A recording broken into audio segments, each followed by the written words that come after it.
সময়টা ছিল 2015 সালের বসন্তকাল। এ সময় প্রকৃতি তার সৌন্দর্যের ছায়াটা দিয়ে থাকে। আমি গাছপালা ফুল অনেক পছন্দ করায় আমার বাসার সামনে একটা বড় বাগান আছে এবং সেখানে অনেক রকমের ফুল গাছ আছে।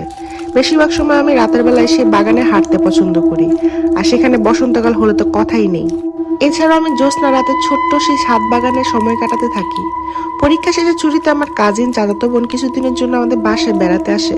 প্রতিবারের মতোই আমরা এক হলে প্রায় সারা রাত আড্ডা দিই। সেদিনও রাতের খাওয়া দাওয়া শেষে আমরা ঘরে চলে আসি এবং সবার ঘুমানোর অপেক্ষা করতে থাকি। সবাই ঘুমিয়ে গেলে ধীরে ধীরে আমরা দুজন রাত 1টার পর ছাদে চলে যাই। আমরা দুজন একটা মাদুর পেতে বসে সবকিছু উপভোগ করছিলাম, সেই সাথে ঝিরিঝিরি বাতাসও ছিল। অনেকক্ষণ গল্প করতে করতে খুব খিদে পেয়ে গিয়েছিল, তাই আমার বোনকে বললাম আমার রুমে অনেকগুলো চকলেট রাখা আছে, সেগুলো নিয়ে আসতে। তখন প্রায় রাত 2:30 মতো বাজে। তো আমার বোন যখন নিচে গেল, আমি ছাদে একা। হঠাৎ পাশের বিল্ডিং এর ছাদের দিকে আমার নজর গেল।